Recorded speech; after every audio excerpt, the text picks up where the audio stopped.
warahmatullahi wabarakatuh.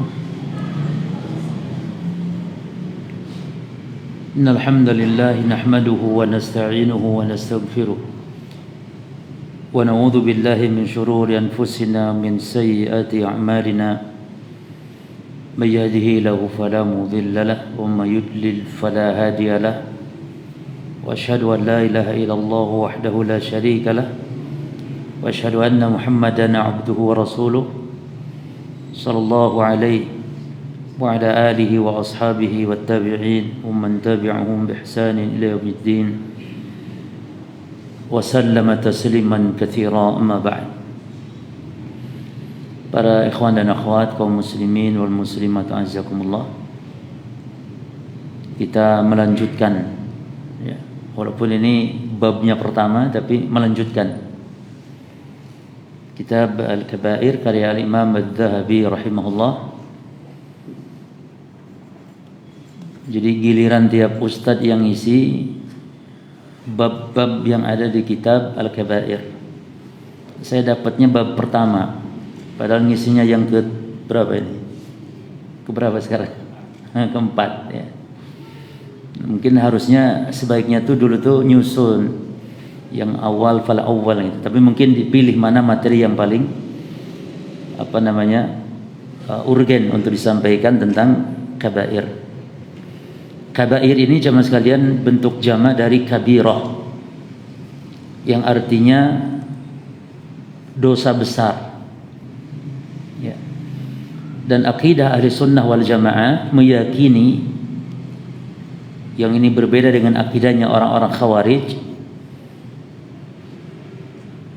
Dan ini sebuah kaidah dan ini sepakat ijma ulama ahli sunnah bahwa dosa terbagi dua. Demikian pula kufur, demikian pula syirik. Ya, termasuk juga bid'ah. Yang ini terbagi dua antara besar dan kecil. Cuman kalau bid'ah istilahnya bukan besar kecil kalau bid'ah. Kalau kufur, kufur akbar, kufur asghar. Kalau syirik, syirkun akbar, syirkun asghar. Kalau dosa, ya, dosa besar, dosa kecil. Adapun bid'ah istilahnya bid'ah yang berat itu bid'ah mukaffirah. Bid'ah yang berkonsekuensi seseorang itu bisa keluar dari agama, kufur.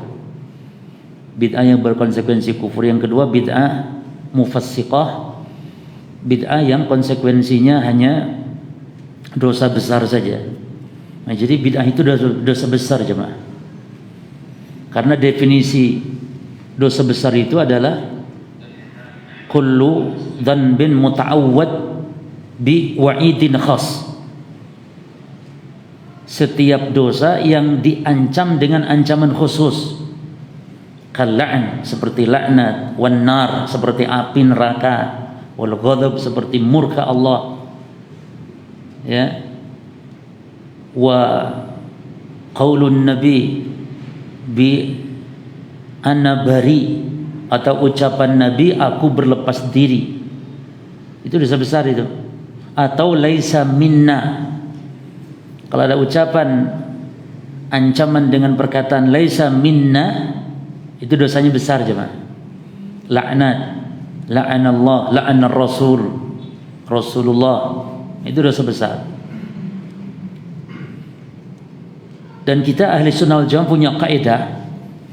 Kaidahnya adalah bahwa kullu man waqa'a fi kufrin aw syirkin aw bid'in aw fisqin la yaqa' alaihi al-hukm illa idza tawafarat asy-syurut wa intifa'il mawani'. Seseorang yang jatuh kepada kekufuran, jatuh kepada kesyirikan, jatuh kepada kebid'ahan, jatuh kepada kefasikan, yakni kepada dosa besar, maka pelakunya itu tidak dihukumi dengan hukum-hukum tersebut sehingga terpenuhi syaratnya dan tidak ada penghalangnya. Ini kan sekarang bermasalah ini sama masalah takfir.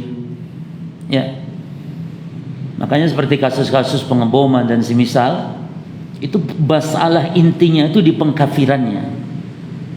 Mereka itu bukan berarti tidak paham ya besar dosanya membunuh, tidak jemaah. Paham mereka Membunuh itu dosa besar, bunuh diri itu dosa besar.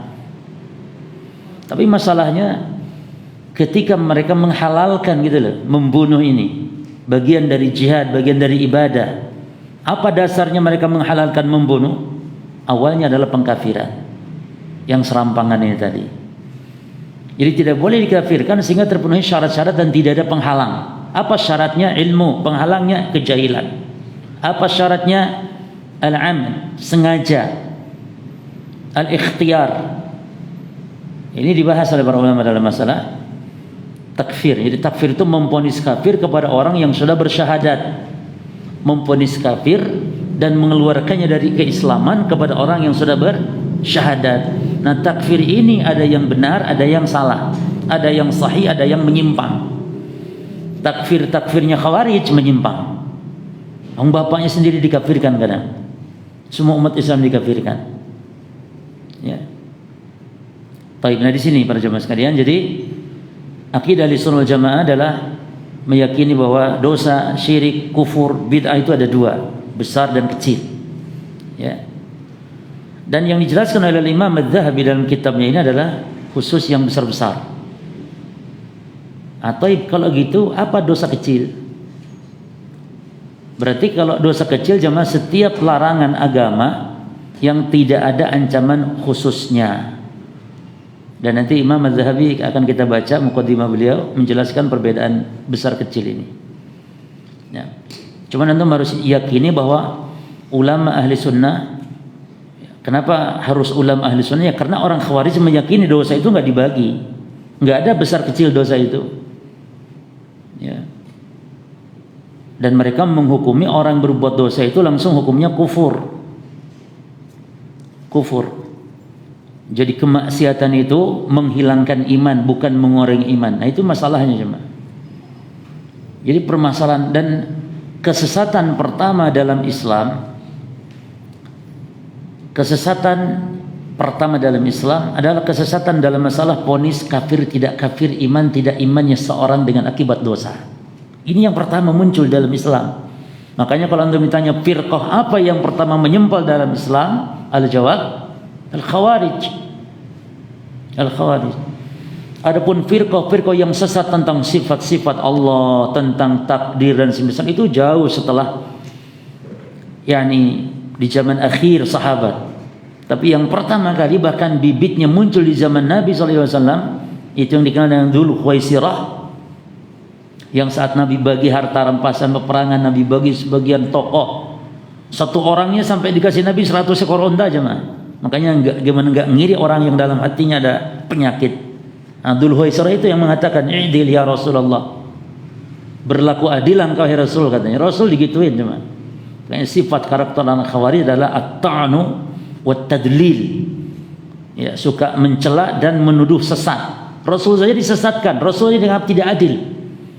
Sampai Nabi marah, kata Nabi, "Waihat man ya'dil in lam a'dil." Lah, kalau aku sudah tidak adil, kata Nabi, lalu siapa yang adil? Khibta wa khasirt in lam a'dil. Kata Nabi, kamu rugi, kamu celaka kalau punya Nabi yang tidak adil. Kata Nabi.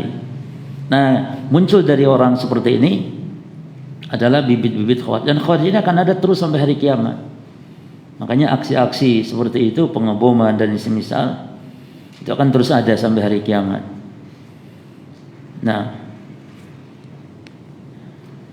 berarti sepakat para ulama Ahlussunnah bahwa dosa terbagi dua. Imam Ibnu Qayyim mengatakan waqad dalal Qur'an wa sunnatu wa ijma'us sahabati wat tabi'ina, telah datang pendalilan dari Quran dan sunnah serta ijma' para sahabat dan tabi'in, dan setelah mereka wal a'immatu atau wal a'immati ala anna min adh-dhunub kaba'ir was saghair. Sepakat dengan bahwa yang namanya dosa ada besar dan ada kecil, dan dalilnya ada di Quran. Nanti akan kita baca muqaddimah dari Al-Imam Az-Zahabi rahimahullah ta'ala. Baik ya. Kita baca apa yang di dosa kecil apa berarti? Dosa kecil setiap dosa larangan agama yang tidak diikuti dengan ancaman khususnya. Nah, kalau yang ada ancaman khususnya berarti dosa besar. Ada laknatnya, seperti makan riba itu ada laknatnya. La'ana Rasulullah sallallahu alaihi wasallam akila riba wa mukilahu wa katibahu wa syahidaihi. Rasulullah melaknat pemakan riba, pemberinya. Ya. Kalau antara bank dan nasabah, nah bank itu kalau pinjam uang dari bank, yang makannya berarti banknya, nasabah yang pemberinya. Ya. Kalau nabung di bank lalu dapat riba berarti yang makan nasabah, bank pemberinya. Seperti itu. Nah, itu antara pemakan dan pemberinya, antara juru tulis dan kedua saksinya, itu kena laknat Rasulullah. Dan Nabi mengatakan dengan tegas, qala, kata Nabi, hum sawaun, mereka sama dalam laknatnya. Tapi tentu untuk ukuran dosanya lebih besar yang makan daripada sekedar saksi. Tapi sama di sini dalam hal laknatnya, sama-sama. Nah, ini juga muncul sebuah kaidah dari hadis ini, dan hadis yang semisal ini banyak ya, bahwa ada yang namanya al-musabbib laha hukmul mubashir, bahwa perantara atau penyebab itu berlaku padanya hukum pelaksana. Seperti antum nunjukin orang untuk ibadah salat misalnya, antum dapat pahala salat itu dalam Islam, enaknya gitu. Man dala 'alal khairi kafa'ilih. Nunjukkan tempat perjudian, antum seperti dosa berjudi, padahal antum tidak judi, tapi memfasilitasi, menunjukkan. Maka enak sekali. Kita banyak wasilah-wasilah untuk kebaikan ya jemaah. Seperti nge-share ilmu dan semisal di medsos, itu juga bagian dari orang yang menunjukkan kebaikan dapat pahala pelaku. Al-musabbib lah hukmul mubashir, ini kaidah. Penyebab itu memiliki hukum seperti pelaku. Saya tidak judi, ya, tapi memfasilitasi orang main judi. Sama seperti penjudi. Demikian pezina dan seterusnya. Demikian pula hanya sekedar saksi pencatat riba, sama hukum dalam laknat. Namun kalau memakan riba lebih ziyadah lagi dosanya, yaitu diancam peperangan oleh Allah. Di akhirat bangkit seperti orang kesurupan. Kama yatakhabatus syaitan minal mas. Orang yang makan riba di akhirat. Jadi ada ancaman khusus lagi bagi yang makan.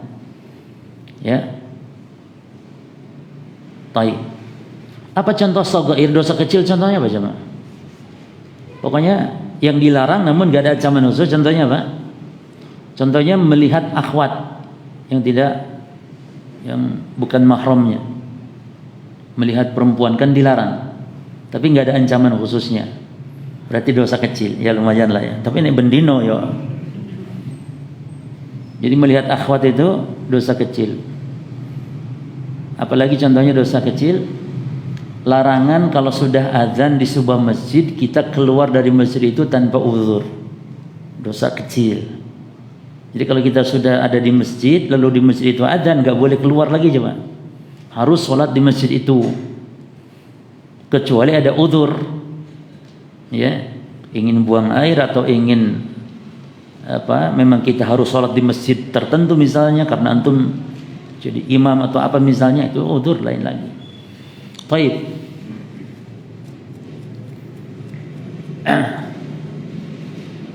Mudah-mudahan waktunya cukup jemaah. Saya baca dari muqaddimahnya ya, supaya kita tahu penjelasan dari Al-Imam Adz-Dzahabi tentang masalah dosa dan pembagiannya.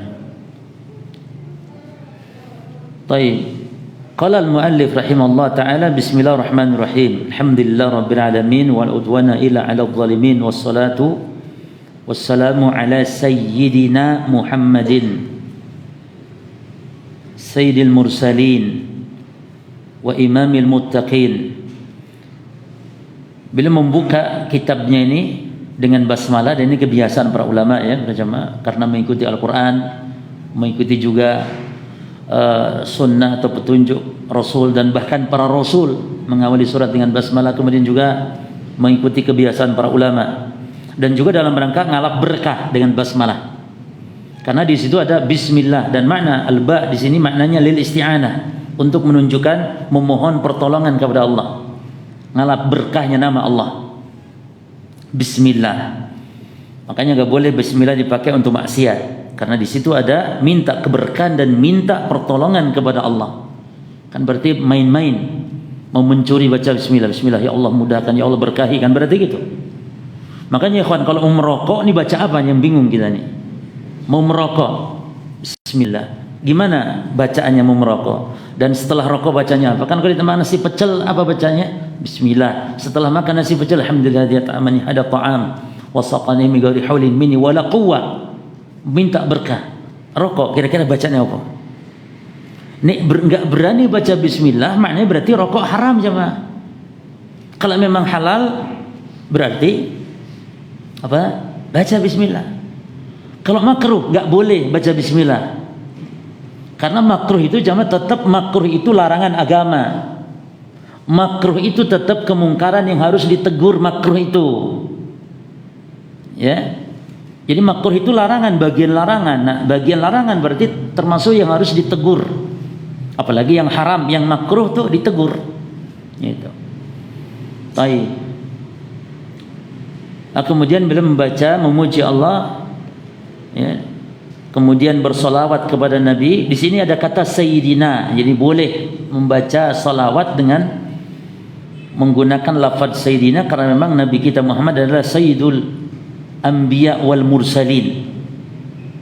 Dan Nabi juga mengatakan, Ana Sayyid walad Adam wala fakhr. Aku adalah sayyidnya anak cucu Adam, aku adalah penghulunya anak cucu Adam. Ya, dan aku tidak menyombongkan diri. Jadi boleh, cuman tidak boleh dalam salat itu. Kenapa? Karena zikir-zikir salat itu sifatnya tauqifiyah jemaah. Itu yang masalahnya, bukan berarti mutlak membaca Sayyidina itu bid'ah, tidak. Zikir salat itu jangankan Sayyidina, hatta takbir kalau diganti Allahul A'zam, padahal maknanya sama. Allahul A'zam sama maknanya dengan Allahu Akbar. Tapi karena sifatnya paten tauqifiyah enggak boleh. Ya. Makanya zikir-zikir dalam salat, termasuk setelah salat, ini paten, enggak boleh ditambah, enggak boleh dikurangi jumlahnya, ukurannya, bilangannya, lafaz-lafaznya. Adapun di luar itu boleh membaca Sayyidina, Allahumma sholli ala Sayyidina wa maulana wa habibina wa qudwatina wa imamina, dan seterusnya, boleh. Baik, kemudian bersolawat kepada Nabi, kemudian menyebutkan sifat Nabi, lalu wa ala alihi wa sahbihi ajma'in, amma ba'du. Lalu beliau mengatakan, fahada kitabun mustamil ala dzikri jumalin fil kaba'ir wal muharramat wal manhiyat. Kata beliau, inilah kitab. Berarti bisa jadi beliau nulisnya itu, nulis muqaddimah ini, bisa jadi beliau sudah nulis duluan tuh kitabnya, tinggal muqaddimahnya. Makanya penulis suka mengatakan inilah kitab. Jelas ya? Itu kan muqaddimah. Kok ngomong inilah kitab? Gitu. Jadi bisa jadi kitabnya sudah ada, cuman belum dikasih muqaddimah, atau kitabnya belum ada, tapi ngomong inilah kitab, maknanya apa yang ada dalam pikiran penulis yang mau beliau tulis, sehingga disebut inilah akidah, inilah bahasan ini, itu disebutkan karena sudah terbayang dalam pikiran. Maka inilah kitab yang mencakup penyebutan secara global tentang kabair dan keharaman-keharaman, wal manhiyat, dan larangan-larangan. Jadi kita mempelajari yang haram-haram, mempelajari yang syirik-syirik, yang bid'ah-bid'ah, yang kufur-kufur ini dalam rangka untuk menjaga diri. Nah, sebagaimana Hudzaifah bin Al-Yaman, kana an-nas yas'aluna Rasulullah sallallahu alaihi wasallam anil khair wa kuntu as'aluhu 'anil syarr. Dulu para sahabat kalau nanya Rasul hal yang baik-baik, kalau aku enggak, kata Hudzaifah bin Al-Yaman. Kalau aku nanya kepada Rasul yang jelek-jelek. Kenapa? Ma khafata an yudrikani. Karena takut yang jelek ini akan menimpaku, maka aku tanya Rasul. Ini Hudzaifah bin Al-Yaman. Oleh karena itu Hudzaifah bin Al-Yaman ini termasuk sahabat yang dikenal sahibu sirri Rasulullah SAW. Sahabat yang tahu tentang seluk-beluk akhir zaman. dan sahabat yang tahu tentang rahasia-rahasia yang Nabi beritakan tentang akhir zaman kepada Hudzaifah. Ya, Hudzaifah bin Yaman. Bahkan Hudzaifah tahu catatan orang-orang munafik. Hudzaifah bin Yaman radhiyallahu anhu. Nah, kemudian muallif mengatakan al-kaba'ir manaha Allah wa rasuluhu anhu fil kitab was sunnati wal athar 'anis salafis salih. Kabair itu katanya apa yang dilarang oleh Allah dan Rasulnya dari kitab dan juga dari as-sunnah yang terdapat di dalam kitab dan sunnah, dan juga asar dari para salafus saleh. Lalu beliau mengatakan wa qad dhamanallahu ta'ala fi kitabil aziz, dan Allah menjamin di dalam Qur'annya, di dalam Al-Qur'an yang mulia, liman ijtanabal kaba'ir wal muharramat, barang siapa yang menjauhi dosa besar dan menjauhi keharaman-keharaman, an yukaffira anhu saghair minas sayiat, Allah akan menggugurkan dosa-dosa kecilnya dari segala dosa-dosa kecil. Nah, jadi orang yang menjauhi dosa besar, Allah akan gugurkan dosa-dosa kecilnya. Dan memang dosa kecil itu jemaah banyak faktor yang bisa menggugurkan dosa kecil. Misalnya dengan amalan-amalan tertentu, dengan sholat, dengan wudhu, dengan puasa, dengan semua ini gugur dosa-dosa kecil. Namun ada khilaf ulama tentang dosa besar apakah gugur dengan amalan tertentu. Seperti Nabi mengatakan as-salawatul khams wal jum'a ila al-jum'a wa ramadhan ila ramadhan mukaffiratun lima bainahunna idza ijtunibatil kaba'ir. Kata Nabi, antara salat dari salat satu ke salat berikutnya, dari salat yang 5 waktu, lalu dari Jumat ke Jumat dalam satu pekan, dan 1 tahun dari Ramadan ke Ramadan, itu menggugurkan diantaranya. Jadi menggugurkan dosa apabila menjauhi dosa kecil. Nah, dengan lafaz menjauhi dosa kecil ini, menjauhi dosa apa? Dosa besar ini, berarti yang tergugurkan hanya dosa kecil sebagian ulama. Dan ini wallahu taala alamnya ada khilaf. Kalau menurut Al-Hafidz Ibnu Hajar, dosa yang gugur dengan amal salat ke salat, ya, Jumat ke Jumat, puasa ke puasa, itu mencakup dosa besar, juga digugurkan oleh Allah. Namun sebagian ulama, dan ini mayoritas ulama, mengatakan dosa yang digugur hanya dosa kecil. Karena di situ ada idzastunibatil kaba'ir, apabila menjauhi dosa besar. Maknanya dosa besar tidak cukup kecuali harus dengan taubat.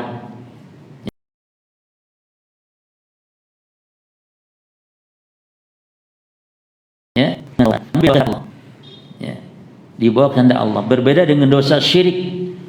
Kalau dosa syirik tidak ditobati, artinya dosa syirik tidak akan bisa diampuni kecuali dengan tobat. Kalau tidak tobat, maka tidak diampuni sama sekali. Enggak ada rahmat Allah, enggak ada maghfirah Allah, enggak berlaku juga syafaat jemaah. Dosa syirik ini dosa keren sekali. Dia enggak mempan apapun. Rahmat Allah enggak mempan. Maksud enggak mempan itu memang Allah haramkan, bukan Allah lemah untuk mengampuni. Karena itu sudah Allah tanamkan, sudah Allah tetapkan. Syafaat enggak mempan. Amalan-amalan enggak mempan. Doa orang Islam enggak mempan terhadap dosa syirik yang apabila dia mati belum ditobati. Yani Allah haramkan semua itu. Allah haramkan rahmatnya, Allah haramkan syafaat para pemberi syafaat siapapun.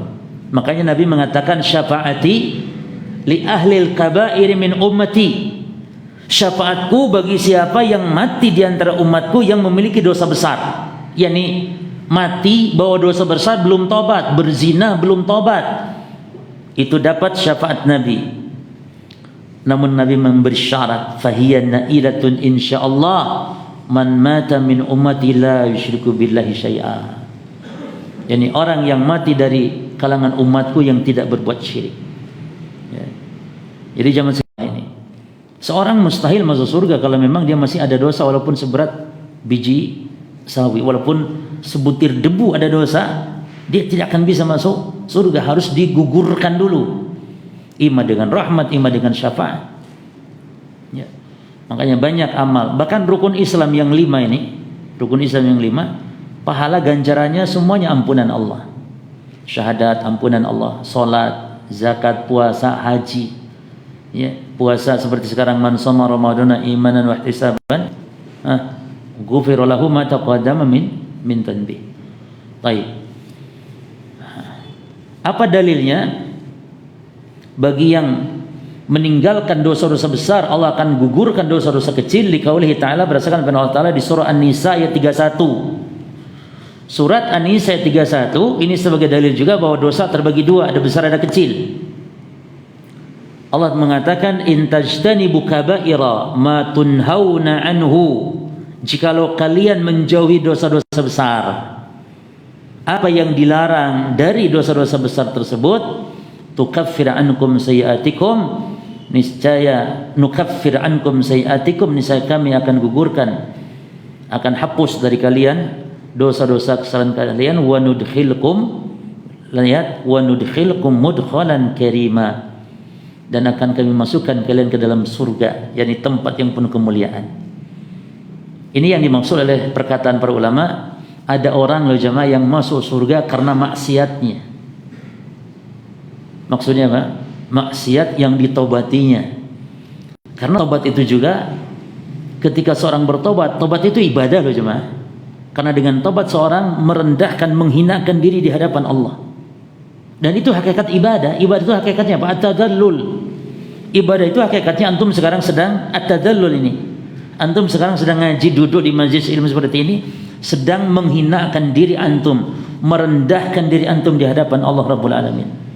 Kenapa antum bela-belain hadir seperti ini? Karena ini perintah Allah, tunduk patuh kepada Allah. Maka ibadah hakikatnya merendahkan diri. Orang yang taubat itu hakikatnya orang sedang merendahkan dirinya dengan segala kehinaannya, dia dengan penuh lumpur dosa, dia menangis, menjerit, dia bersimpuh di hadapan Allah. Maka wajar orang yang taubat dijanjikan surga oleh Allah.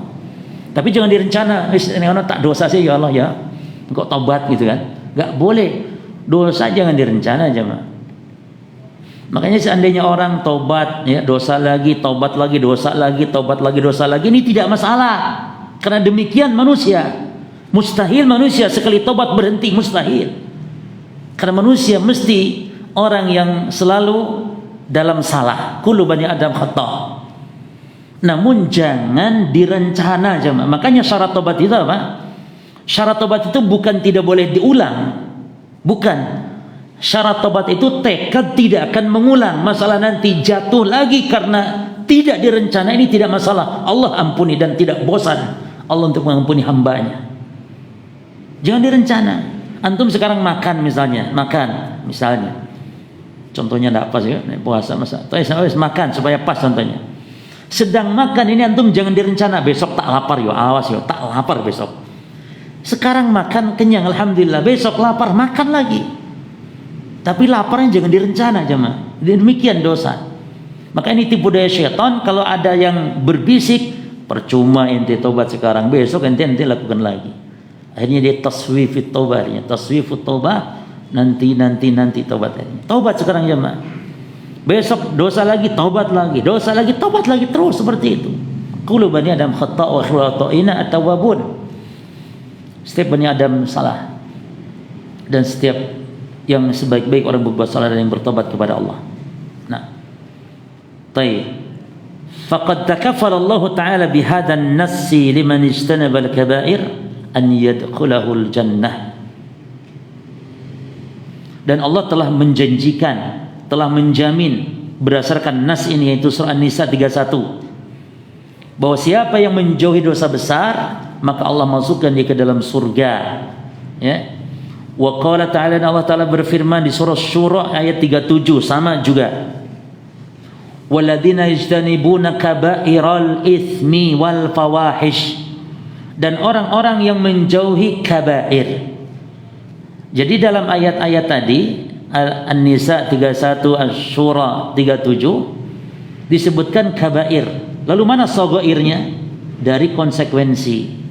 Kalau ada kabair mesti ada shaghair. Kalau iman naik pasti turun.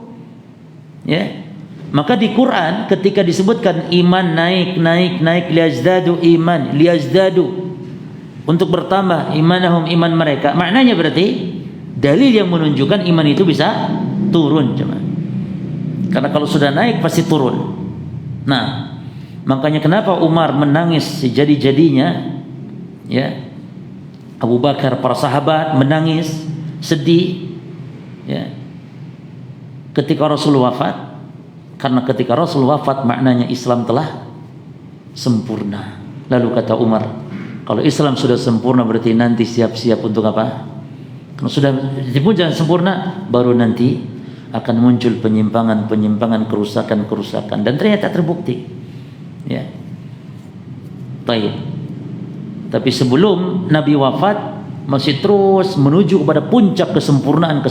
Demikian wahyu turun. Setelah Rasulnya wafat sudah berarti selesai. Tinggal yang terjadi nanti kemunduran, kerusakan. Baik. Walladzina yajtanibuna kaba'iral itsmi wal fawahish, dan orang-orang yang meninggalkan, menjauhi kabair dari dosa-dosa besar, wal fawahish dan al fahishah, ya, kekejian. Fahisyah ini jemaah ada dua macam, makna khusus dan makna umum. Makna khusus yakni perzinahan dan yang semisal, termasuk liwat, ya, homoseksual, itu disebut fahisyah. Namun yang kedua dengan makna umum, yaitu segala macam yang dianggap keji, termasuk selain daripada berzina, termasuk yang dianggap keji dari dosa-dosa besar.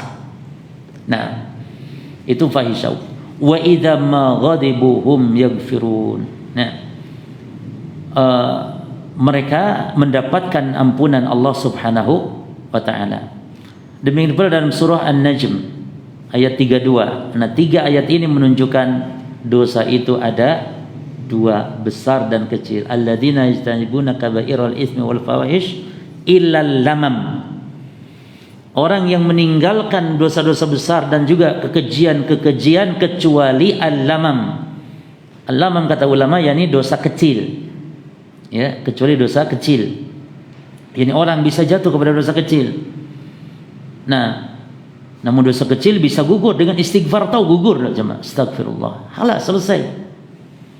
Dosa kecil itu. Tapi kalau dosa besar tidak cukup dengan istighfar saja, tapi perlu kepada taubat dengan taubatan nasuha. Ya. Termasuk juga kalau bisa disunahkan salat taubat kalau sudah dosa besar. Nah,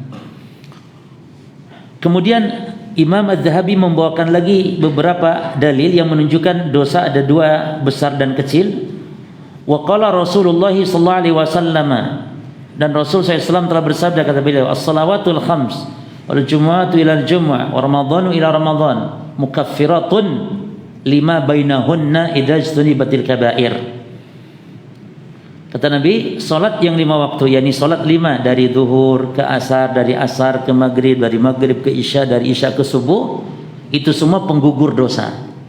Ya, kalau ada orang salat subuh lalu berbuat dosa antara subuh dengan duhur, maka gugur ketika salat duhur. Lalu buat dosa lagi antara duhur dan asar, gugur ketika salat asar. Demikian. Wal jumu'atu ilal jumu'ah, kalau pekanan Jumat ke Jumat, Ramadan ke Ramadan, menggugurkan diantaranya apabila menjauhi dosa besar. Nah, maka beliau mengatakan, fa ta'ayyanu 'alaina al-fahsu 'anil kaba'ir ma hiya likai yajtanibal muslimun.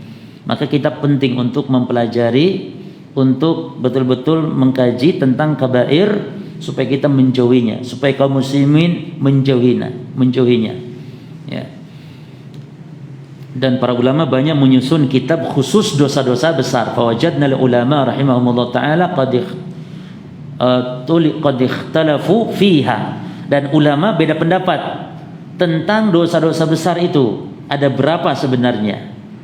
Nah, sebagian berdalil dengan hadis Nabi yang lafadznya apa? Ijtanibu as-sab'al mubiqat. Jauhi 7 yang membinasakan. Fadzakara minha asy-syirik. Lalu disebutkan diantaranya syirik. Nah, sebagian ulama kata Imam Zahabi, ada yang berpendapat dosa besar hanya 7. Yani 7 itu yang disebutkan dalam hadis itu, yaitu syirik, kemudian sihir, kemudian qatlun nafsil lati haramallah, membunuh jiwa yang Allah haramkan, kemudian aklu malil yatim, memakan harta anak yatim, wa aklu riba, makan riba, wa tawalli yaumaz zahfi, kabur dari peperangan. Jadi di dalam Islam jemaah, ketika sedang perang itu orang Islam ya, kalau sedang perang nggak boleh keluar. Misalnya pas lihat Mana budi aku mati kalau aku misalnya aku rong kawin, mulia ya. Pulang seperti itu nggak boleh kecuali atas izin imam. Makanya ini jihad kita itu tidak boleh jihad sendiri-sendiri. Jihad dalam Islam itu adalah jihad jama'i la infiradi. Bukan jihad afrad sendiri-sendiri seperti ngebom gereja sendirian. Jihad kita ini berjamaah, ada imamnya, ada liwanya, ada benderanya, ada nanti rampasan perang harus dibagi, imam yang bagi dan seterusnya. Ya. Sampai-sampai kabur dari peperangan tidak dibolehkan, harus izin imam. Kemudian menuduh wanita baik-baik sebagai pezina. Wa qadful muhsanatil ghafilat. Menuduh wanita baik-baik yang dia al-ghafilat al-mu'minat. Ini diharamkan. Nah, sebagian ulama berdalil ya dengan hadis ini berarti 7 yang disebut dosa besar. Namun yang benar tidak demikian jemaah, karena Nabi menyebut 7 bilangan-bilangan dalam hadis ya, seperti salah satu man kunna fi wajada halawatal iman, 3 hal yang apabila ada pada seseorang dia akan merasakan manisnya iman misalnya. 3 di situ bukan pembatasan, tapi menimba bitakrib untuk pemahaman, lil faham. Nabi menyebut bilangan itu untuk supaya gampang dihafal. Ada 7 yang membinasakan, bukan membatasi. Maka yang benar dosa besar itu tidak ada batasannya jemaah. Tidak ada batasannya. Bahkan sebagian ulama menghitung sampai 70 lebih. Ya. 7 lebih. Jadi dosa besar tidak ada batasannya. Mana yang ada dalil yang menunjukkan ancaman khusus dari larangan-larangan agama, maka itulah dosa besar. Nah, anna man irtakaba syai'an min hadhihi al-'adha'im mimma fi haddun fi dunya. Maka siapa yang jatuh kepada dosa yang di dalamnya ada had hukuman di dunia, itu besar dosanya. Seperti pencuri, potong tangan ya. Ada hukuman di dunia, hukuman had, maka itu dosa besar. Kal qatl, waz zina, was sariqah. Seperti membunuh, berzina, mencuri. Au jaa fihi wa'idun fil akhirah min adzabin. Atau ada ancaman yang khusus datang di akhirat seperti azab. Ya. Au ghadabin au murka Allah au tahdidin au la'ni fa'ilihi ala lisani Nabi Muhammad, atau laknat pelakunya melalui lisan Nabi kita Muhammad. Misalnya Rasul melaknat atau Allah melaknat, maka fa innahu kabirah, maka itulah yang dimaksud dosa besar, kata al-Imam Az-Zahabi rahimallahu taala. Nah, wala budda min taslimi anna ba'd al-kaba'ir akbar min ba'din. Kemudian kata beliau, terkadang ada sebagian dosa-dosa yang besar itu lebih besar dari sebagian yang lain, derajatnya, kedudukannya. Ya. Kata beliau, ala tara annahu sallallahu alaihi wasallam adda syirka billahi minal kaba'ir. Perhatikan segi pendelanya, kata Imam Az-Zahabi, tidakkah kau lihat Rasulullah menganggap syirik itu adalah kabair, dosa besar. Ma'anna murtakibahu mukhalladun finnar. Syirik disebut oleh Nabi kabair, padahal pelakunya itu kekal di neraka. Artinya apa? Pezina dan berbuat syirik itu sama-sama kabair. Tapi mana yang besar tentunya? Nah, ditinjau. Yang besar tentu syirik, karena syirik itu kekal di neraka. Kalau pezina, kalaupun harus neraka, tidak kekal. Nah, ya, jadi kabair itu ada yang satu, sebagian yang lain itu lebih besar, walaupun disebut sama-sama kabair. Nah, wala yaghfiru lahu abadan, dan Allah tidak ampuni dosa syirik tersebut. Innallaha la yaghfir an syaraka bihi wa yaghfiru ma duna dzalika liman yasha. Sungguhnya Allah tidak ampuni dosa syirik, dan Allah ampuni di bawah kesyirikan bagi yang Allah kehendaki. Demikian. Dan juga di dalam hadis Nabi pernah bersabda, kata Nabi, hal unabbiukum bi akbaril kabair. Nah, maukah aku beritahu kalian akbaril kabair, dosa besar yang paling besar. Ya, dosa besar yang paling besar. Berarti para jemaah, kabair itu ada 2 macam. Ada akbarul kabair dan ada kabair. Ada dosa besar yang paling besar, dan yang kedua dosa besar saja. Berarti secara rinci, secara jumlah dosa ada 3 berarti. Pertama akbarul kabair, yang kedua kabair, yang ketiga saghair, dosa kecil. Ya. Nanti akan dibaca hadisnya. Baik. Lalu Imam Az-Zahabi rahimahullah mengatakan al-kabiratul ula asyirku billah. Ya, dosa besar yang pertama adalah syirik kepada Allah. Ya. Ini dia. Fa akbarul kabair asyirku billahi ta'ala wa huwa naw'an. Kata beliau, dosa besar yang paling besar adalah syirik kepada Allah, dan dia ada 2 macam. Ya. Cukuplah syirik ini dikatakan dosa yang paling besar di antara dosa dari 4 sifat, ya Pak. Yang pertama, syirik dosa yang tidak diampuni, dalam tanda kurung apabila terbawa mati belum ditobati. Dasarnya surah An-Nisa, innallaha la yaghfiru an yushraka bihi wa yaghfiru ma duna dzalika liman yasha. Kemudian yang kedua, syirik itu pelakunya kekal di dalam neraka. Artinya dengan 4 ini kita sudah cukup ngeri gitu, coba. Sebenarnya masih banyak mudarat kesyirikan, banyak. Ya. Cuman dengan 4 saja sudah ngeri kita. Baik. Yang kedua apa? Kekal di neraka. Yani kalau sudah masuk neraka tidak keluar lagi selama-lamanya. Selama-lamanya. Yang ketiga, para jamaah sekalian, menggugurkan seluruh amalan. Lain asyrakta la yahbatanna amaluk wa la takunanna minal khasirin. Kalau engkau berbuat syirik wahai Muhammad, maka niscaya akan batal seluruh amalanmu, dan engkau di akhirat benar-benar pasti termasuk orang-orang yang merugi, kata Allah. Kemudian berapa tadi? Tidak diampuni, terus di neraka kekal, menggugurkan amalan. Taib. Diharamkan surga, Al-Maidah 72. Innahu man yusyrik billahi faqad haramallahu alaihi al-jannah. Bahwasanya siapa yang syirik kepada Allah, sungguh Allah haramkan atasnya surga. Ya. Taib. Nah, inilah diantara dosa syirik. Dan syirik, para jamaah sekalian, sebagaimana tadi kita sebutkan di awal, ada 2 macam, besar dan kecil, ya. Dan masing-masing besar kecil ini ada syirik zahir dan ada syirik khafi. Masing-masing dari besar kecil ini ada khafi dan ada zahir. Khafi itu samar, zahir itu yang jelas. Maka istilah lainnya jali namanya. Zahir atau dalam tanda garis miring jali. Nah, yang jali atau yang zahir ini ada 2 juga, yaitu perkataan atau perkataan lisan atau perbuatan anggota badan. Jadi syirik 2, besar dan kecil. Besar kecil masing-masing lagi 2, zahir dan khafi. Kata lain dari zahir apa tadi? Jali. Nah, jali bagi 2 lagi. Terus buat bagan lagi 2. Jali itu apa?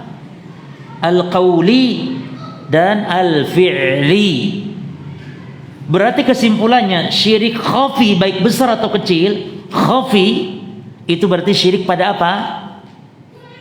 Kan yang jali pada al-qawli dan al-fi'li.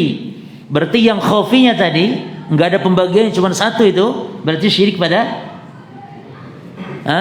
al-qalbi, syirik pada keyakinan, syirik pada hati. Jelas ya? Baik. Sekarang contoh syirik besar yang zahir dulu. Syirik besar yang zahir, yang jelas. Seperti sujud kepada selain Allah. Ya, sujud kepada selain Allah, menyembelih untuk selain Allah, itu zahir jelas. Nah, adapun yang kauli, yang syirik besar apa jemaah? Istighosah kepada selain Allah. Nah, kalau perbuatan seperti menyembelih tadi. Adapun syirik khafinya yang besar, contohnya apa? Syirik khafi yang besar, takut kepada selain Allah pada perkara yang tidak bisa dilakukan kecuali hanya oleh Allah. Itu syirkun akbar. Al-khawfus sir namanya. Takut yang tersembunyi, takut tersembunyi. Ya, itu contohnya. Nah, sekarang yang kecil-kecil contohnya apa? Yang kecil yang dohir pada jamaah, dohir pada ucapan. Syirik kecil dohir pada ucapan. Nanti ada syirik kecil dohir pada perbuatan. Syirik kecil dohir pada ucapan, apa contohnya? Semua ucapan yang mensetarakan Allah dengan makhluk, tapi dalam ucapan. Ucapan ya, mensetarakan Allah dengan makhluk dalam ucapan. Itu syirik kecil dohir qauli. Bingung ora? Syirik kecil dohir qauli atau fi'li? Ucapan yang mensetarakan Allah. Contohnya apa? Mengatakan Masya Allahu wa syi'ta, atas kehendak Allah dan kamu. Disejajarkan kehendak Allah dengan kehendak manusia. Ini syirik kecil dohir qauli. Qauli. Contoh lain lagi apa? Sumpah dengan nama selain Allah, demi Rasulullah. Itu syirik kecil dohir qauli. Jelas jemaah? Baik. Syirik kecil dohir fi'li. Apa contohnya? Syirik kecil perbuatan. Apa contohnya? Menggantungkan jimat. Jadi menggantungkan jimat hukum asalnya syirik apa? Kecil. Menggantungkan jimat. Man ta'alaqa tamimatan faqad asyrak. Siapa yang menggantungkan jimat maka dia telah berbuat syirik. Artinya dia berbuat melakukan itu, kemudian dia meyakini Allah yang mendatangkan manfaat mudarat. Misalnya pakai penglaris ya, dagangan supaya laris pakai jimat, itu hukum asal syirik kecil. Namun syirik kecil tadi bisa berubah jadi besar tergantung keyakinannya. Nah, sekarang contoh syirik kecil yang khafi. Ini syirik kecil pada hati, khafi. Apa contohnya? Ar-riya. Kata Nabi, akhwafu ma akhafu alaikum asyirkul asghar. Yang paling khawatirkan menimpa kalian adalah syirik kecil, kata Nabi.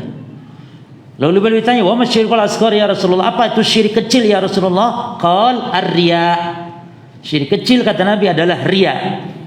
Jadi riya ini golongannya besar apa kecil? Kecil. Dohir atau khafi?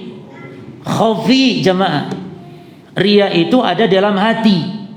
Makanya kita tidak boleh sembarangan nuduh orang berbuat riya, karena riya itu urusan hati. Ada orang yang sedekah, Pak saya Pak 1 juta, nama saya Abdullah, 1 juta Pak ya, tolong catat. Lalu, riya ini orang ini, nggak boleh, karena bisa jadi dia tidak riya, tapi bisa jadi memang riya, tapi bisa jadi kan tidak boleh sembarangan. Nah, oleh karena itu menampakkan amal itu bukan riya, boleh menampakkan amal. Ya. Yang riya itu menampakkan amal liyam dahubihin nas, supaya dipuji orang. Itu baru riya namanya.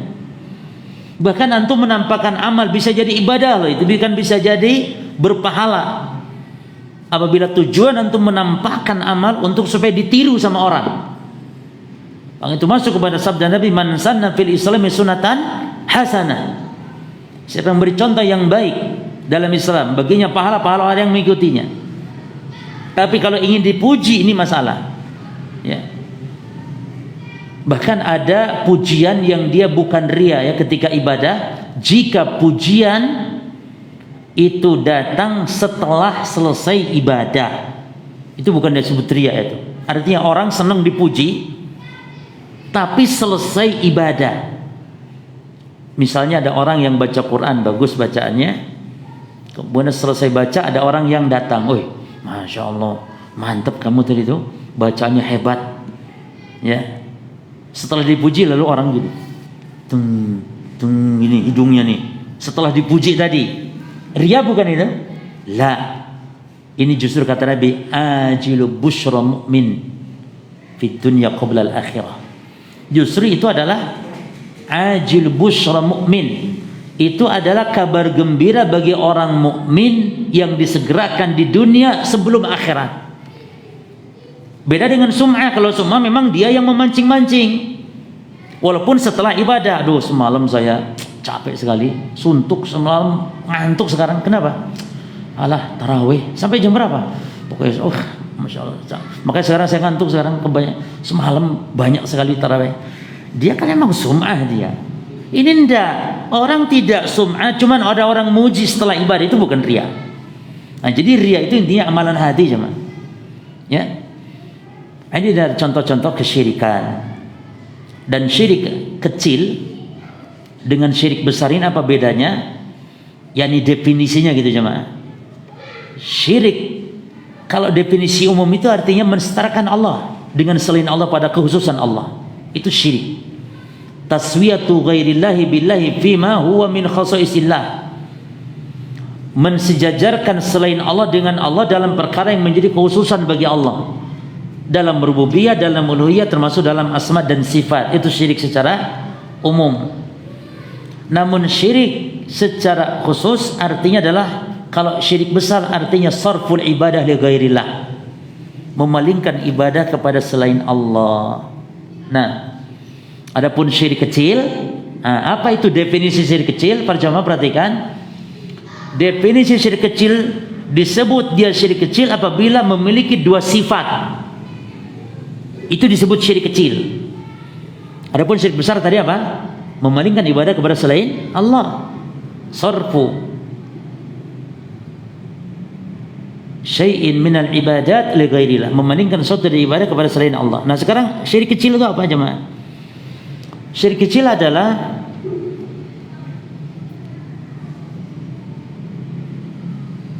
ma yusamma syari'u syirkan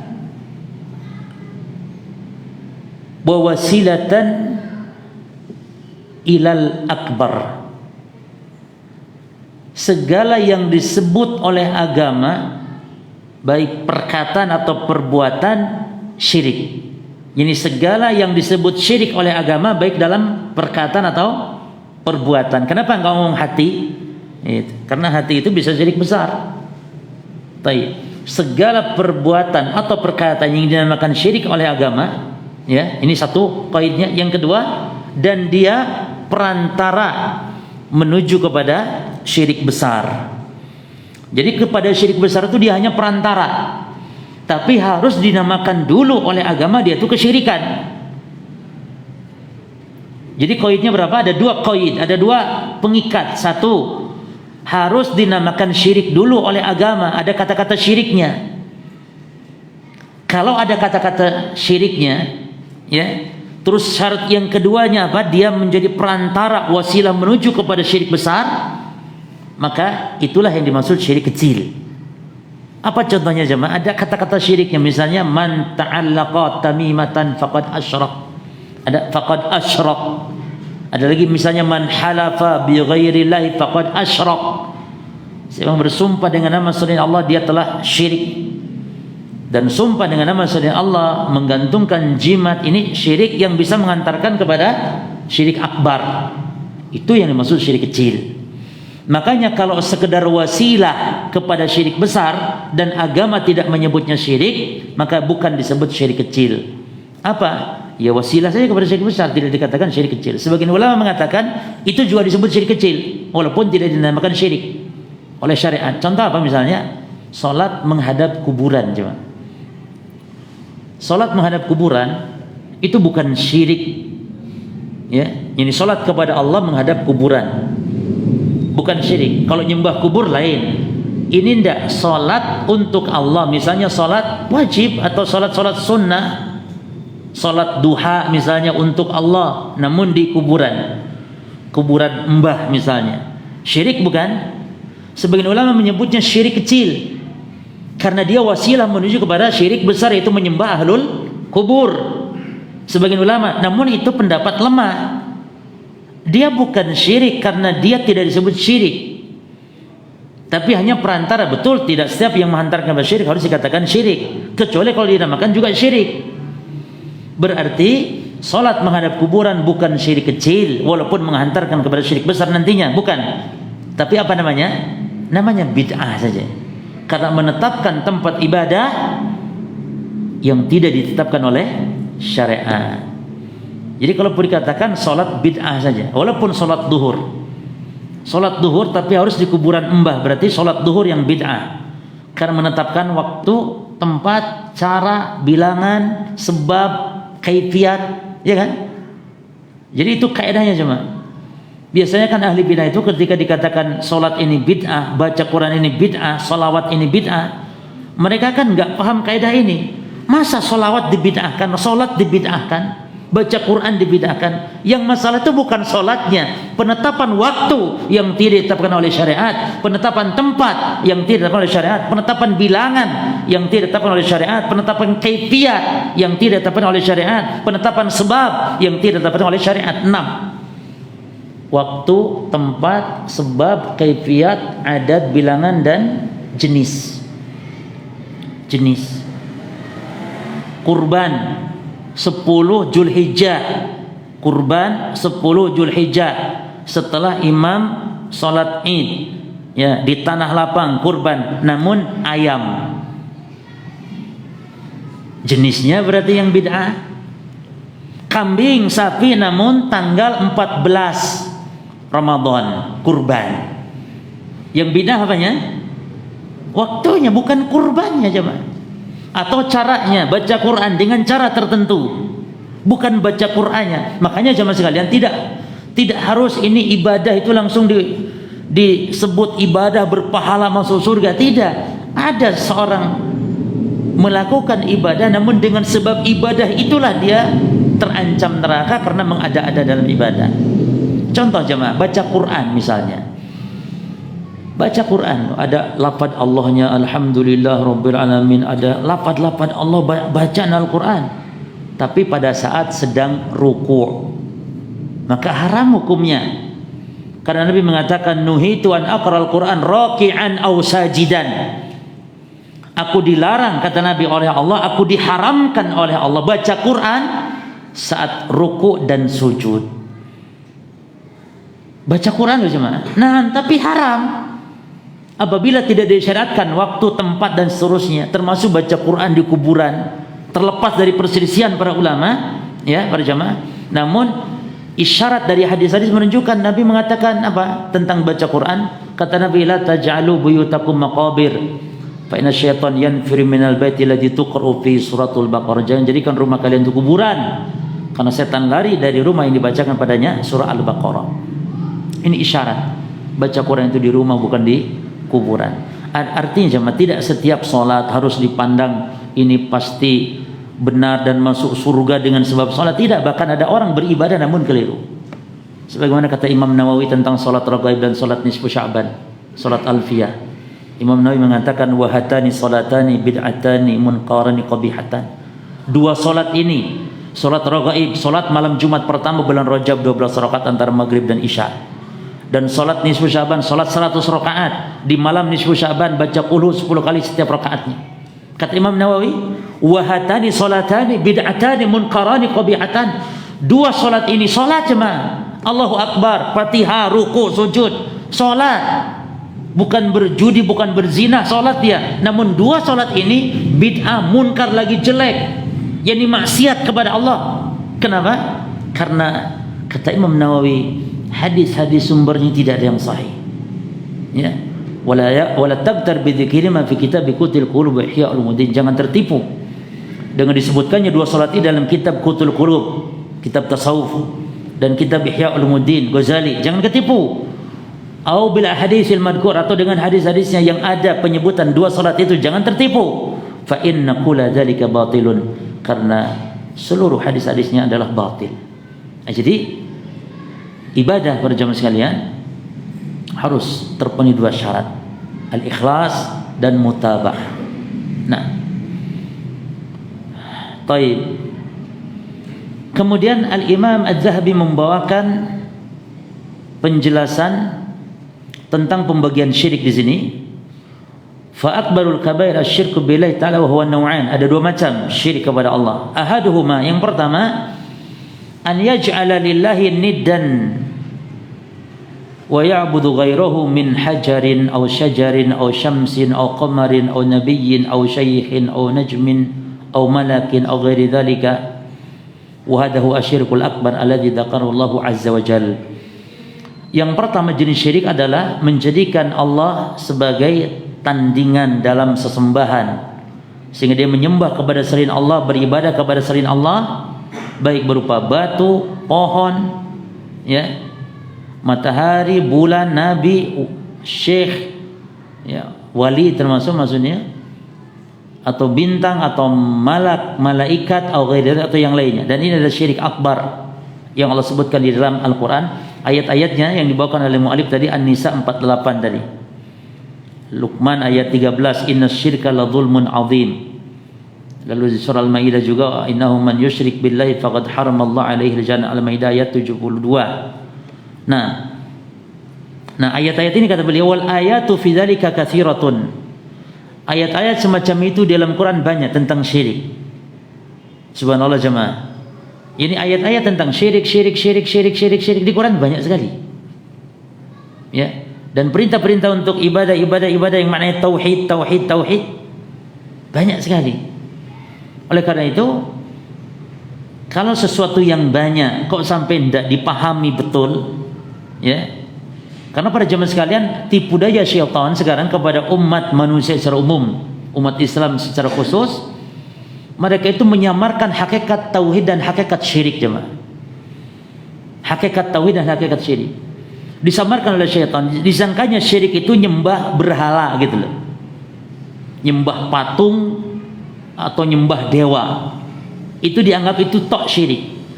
Padahal syirik itu artinya dia menyembah, beribadah, dia suka tahajud, dia suka puasa sunnah, dia suka Senin Kemis, ya.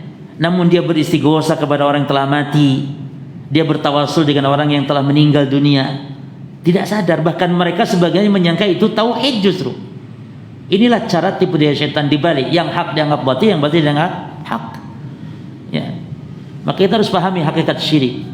Syirik adalah hakikatnya dia memalingkan ibadah kepada selain Allah, dan ibadah banyak macamnya, ibadah hati, ibadah lisan, ibadah anggota badan. Ya. Ibadah itu bukan rukuk sujud saja. Ibadah juga al-khauf ibadah, al-mahabbah ibadah, at-tawakkul ibadah, banyak. Ya. Baik, maka faman asyraka billahi tsumma mata musyrikan fahuwa min ashabin nar qit'an atau qat'an. Maka siapa yang meninggal dunia dalam keadaan syirik, maka dia menjadi penghuni neraka jahanamnya itu qit'an, pasti ya nih maksudnya. Artinya masuk nerakanya itu pasti langsung itu loh. Pasti masuk neraka langsung. Kama anna man amana billahi, ya, sebagaimana orang yang beriman kepada Allah. Makna beriman yakni bertauhid. Beriman karena tidak disebut iman apabila dia berbuat syirik kepada Allah, maka iman maknanya bertauhid. Fahuwa min ashabil jannah wa in, perhatikan, maka orang yang beriman yakni bertauhid maka pasti masuk surganya itu pasti, wa in udhiba binnar, walaupun dia harus masuk dulu ke dalam neraka, tapi pasti nanti ke surga. Inilah akidahnya Imam Zahabi, dan ini akidah yang ditentang akidah ini oleh orang-orang Khawarij. Jadi kalau orang Khawarij, tidak ada kamusnya menurut mereka ada orang keluar dari neraka, nggak ada. Makanya dengan sebab pengkafiran di awal, dia robohkan beberapa poin-poin akidah yang lain. Dia ingkari apa jemaah? Dia ingkari syafaat Nabi Muhammad kepada pelaku dosa besar. Karena kalau dianggap ada syafaat Nabi Muhammad kepada pelaku dosa besar, berarti merobohkan akidah mereka. Sehingga mereka ingkari syafaat Nabi Muhammad SAW. Mereka ingkari hukum rajam. Jadi orang yang berzina itu kafir, maka dihukum rajam percuma. Jadi diingkari hukum rajam orang-orang Khawarij. Demikian pula akidah apa? Akidah tentang keluarnya orang yang beriman ahli tauhid dari neraka, in dakhalaha, kalau masuk neraka. Baik. Jadi orang kalau sudah sesat dalam suatu poin akidah, dia akan merembet terus, merembet percuma. Dan yang paling bahaya takfir. Karena takfir itu akhirnya menghalalkan darah. Itu beratnya. Ya. Dan mereka tidak paham hakikat takfir. Orang-orang Khawarij tidak paham hakikat jihad syar'i, jihad yang syar'i itu bagaimana. Ya.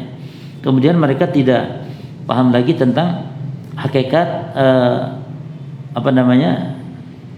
hukum ahli zimmah, hukum orang-orang kafir yang dilindungi.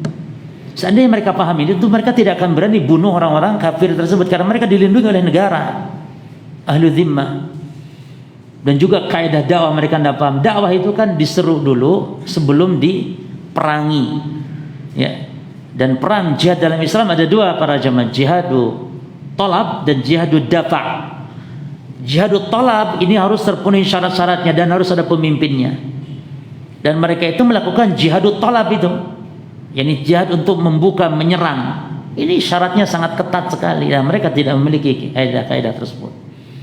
Nah, kemudian wa fi sahihi, dan di dalam kitab sahih anna Rasulullah sallallahu alaihi wasallam qala, kata Imam Dzahabi di dalam kitab sahih ini, Sahih Bukhari, wa Rasul SAW bersabda, ala unabbiukum bi akbaril kabair, maukah aku beritahu kalian dosa besar yang paling besar. Ya, diulang 3 kali, salatan, diulang 3 kali oleh Nabi sallallahu alaihi wasallam. Qalu bala ya Rasulullah. Para sahabat mengatakan, tentu mau wahai Rasulullah. Qal, Nabi pun bersabda, al-isyraku billah wa uququl walidain.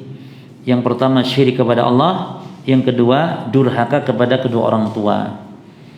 Durhaka berjamaah kepada kedua orang tua. Digandengkan hak Allah dengan hak orang tua dalam banyak ayat. Wa'budullaha wa la tusyriku bihi wa'budullaha wa la tusyriku billahi syai'a wa bil walidaini ihsana anishkurli wa liwalidayka ilayyal masir. Yani perintah syukur kepada Allah dan perintah syukur kepada orang tua. Hak Allah digandengkan dengan hak orang tua dalam banyak ayat. Ini faedahnya apa jemaah? Karena memang setelah hak Allah, hak Rasul yang paling besar adalah hak orang tua. Ya. Oleh karena itu digandengkan oleh Allah. Dan juga diantara faedahnya karena orang tua yang menjadi sebab adanya kita dan Allah yang menciptakannya. Jadi Allah yang menciptakan kita, namun perantaranya adalah orang tua. Makanya digandengkan oleh Allah Subhanahu wa taala. Terus wa jalasa wa kana muttaqian. Nabi duduk padahal sebelumnya Nabi sedang bersender. Ketika membacakan hadis ini, Nabi sedang bersender atau sedang berbaring, tiba-tiba duduk. Faqala, lalu Nabi tambahkan syirik kepada Allah, kemudian durhaka kepada orang tua, Nabi tambahkan ala wa qaulu zur, kata Nabi ketahuilah, dan juga ucapan-ucapan dusta, ucapan-ucapan dosa. Zur ini umum, ghibah, namimah dan macam-macam ini. Jadi ghibah itu dosanya besar loh jemaah. Cuman kadang-kadang kita kayak makan sambal. Ya, subhanallah. Kita tidak menafikan memang dimanapun kadang-kadang subhanallah, ghibah itu dosa besar. Dan ingat jemaah, dosa ghibah itu di akhirat dia tidak bisa hilang dengan sholat kita. Dia tidak bisa hilang dengan digugurkan dengan amal-amal kita, tapi betul-betul harus minta pembebasan. Ya. Karena ghibah itu haknya orang. Ghibah itu. Namun para ulama merinci, kalau dengan kita minta maaf sama orang yang malah timbul masalah sehingga menimbulkan bahkan kerekatan hubungan, maka cukup doakan kebaikan-kebaikan baginya. Ya. Karena bisa jadi loh dengan minta maaf orang itu malah akan semakin jengkel sama kita dan semakin marah sehingga malah retak hubungan. Oh ngono yo, awamu keto aneh api ternyata tukang ghibah awamu yo. Wis diputus hubungan malah musibah. Ya. Nah, famazala yukarriru hatta qulna laitahu sakata. Nabi terus mengulang-ulang yang 3 ini. Terus dia mengulang sampai-sampai yang meriwayatkan hadis ini seolah-olah Nabi kenapa enggak diam aja gitu, kok ngomong terus enggak sudah aja ngomongnya gitu. Ini menunjukkan apa saking pentingnya diulang-ulang oleh Nabi sallallahu alaihi wasallam. Baik. Lalu dibawakan juga hadis ya tentang tadi ijtanibus sab'al mubiqat, jauhi 7 yang membinasakan. Nah, lalu juga ada hadis-hadis yang lain. Nah, lalu Imam Adz-Dzahabi membawakan Jenis syirik yang kedua. Wa nu'u tsani minasyirki ar-riya. Dan jenis yang kedua dari syirik adalah riya. Berarti maksudnya Imam Az-Zahabi ingin menjelaskan kepada kita pembagian syirik ada dua, itu maksudnya besar dan kecil. Cuman beliau memberikan syirik, mendefinisikan syirik kecil itu dengan contoh, yaitu apa? Riya. Dan ini boleh tafsir bil misal namanya. Bahkan Nabi sendiri memberi contoh dengan bentuk menafsirkan. Kan Nabi ditanya, "Wa masyirkul asghar?" Apa definisi syirik kecil, kan gitu maknanya. Apa itu syirik kecil ya Rasulullah? Qala riya. Kata Nabi, riya, syirik kecil. Ini menafsirkan dengan contoh, ini boleh. Baik, demikian pula Imam Az-Zahabi rahimahullah taala beliau mengatakan wa nu'tsani minasyirki ar-riya'u bil a'mal. Perhatikan, jenis kedua dari syirik adalah riya dalam amal. Kenapa ngomong riya dalam amal? Karena ini kebanyakan riyanya orang-orang beriman, riya kecil ini. Karena ada riya itu yang besar, riyanya orang-orang munafikin. Riya besar itu, innal munafiqina fid darkil asfali minan nar. Orang munafikin juga riyanya melakukan riya, namun riya yang besar. Makanya beda riya munafik dengan riya mukmin. Kalau riya munafik memang betul-betul riya pada hatinya, yubtinu yani yudhirul Islam wa yubtinul kufra, menampakkan amal, menampakkan Islam, menyembunyikan kekufuran. Adapun umat Islam riyanya itu riya amal, beramal ingin dipuji, ya. Namun tetap tempat riya tetap semua di hati. Buktinya orang munafik pun beramal bersama Rasulullah, namun dia sembunyikan kekufuran. Orang Islam juga beramal namun ingin dipuji manusia. Namun bedanya umat Islam riyanya riya kecil, ya, tidak menyebabkan keluar dari Islam. Tapi mu'allif membawakan beberapa dalil untuk hal ini. Di antaranya iyyakum wasyirkal asghar. Hati-hati kalian dengan syirik kecil. Qalu ya Rasulullah wa masyirkul asghar, wahai Rasul apa itu syirik kecil? Qala riya. Ya. Baik. Apa contoh riya jemaah?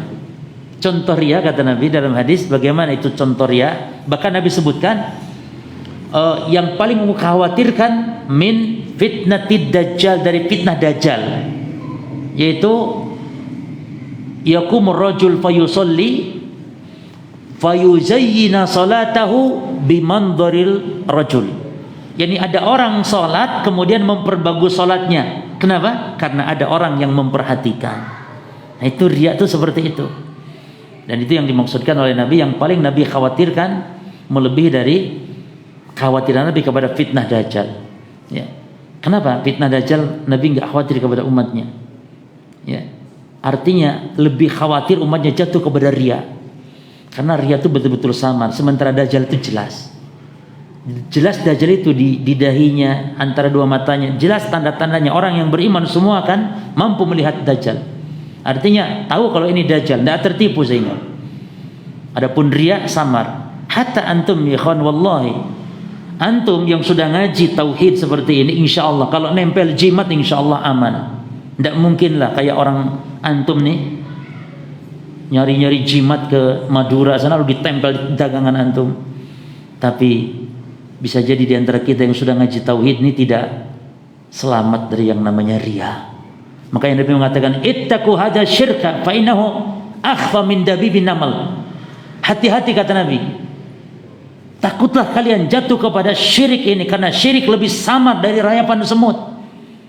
Lalu sahabat tanya, kaifa nattaqihu wa akhfa min dabibin namal ya Rasulullah? Bagaimana kami selamat sementara dia lebih samar dari rayapan semut wahai Rasulullah? Kata Nabi, qulu, baca doanya.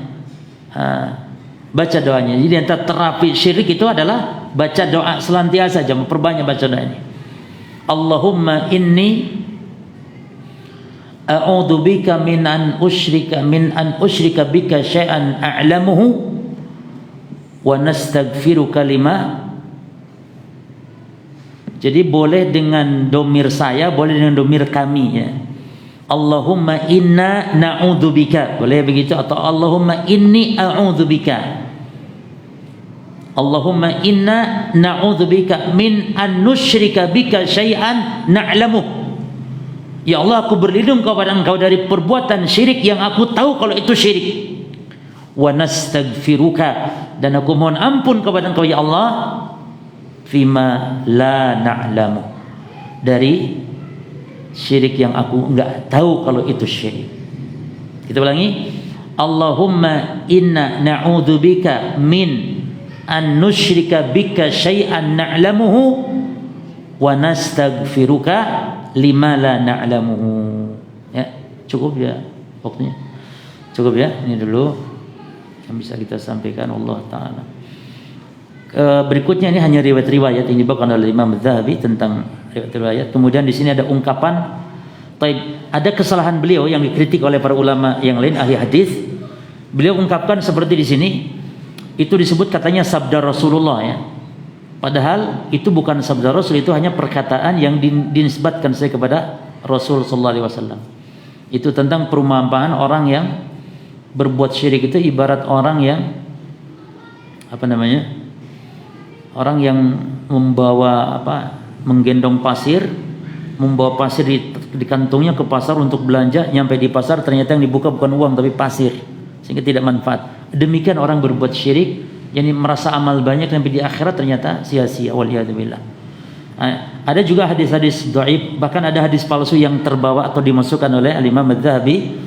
Namun demikianlah para jamaah, tidak ada kitab yang murni yang lepas dari kesalahan kecuali hanya satu kitab saja, yaitu Al-Qur'anul Karim. Adapun kitab-kitab para ulama mesti ada ya, tersusupi dengan hal-hal kesalahan, kekeliruan. Demikianlah ilmu di dalam Islam, kita berkembang terus, dikaji dan dipelajari terus. Wallahu alam. Subhanakallahumma bihamdika asyhadu an la ilaha illa anta astaghfiruka wa atubu ilaik. Wassalamualaikum warahmatullahi wabarakatuh.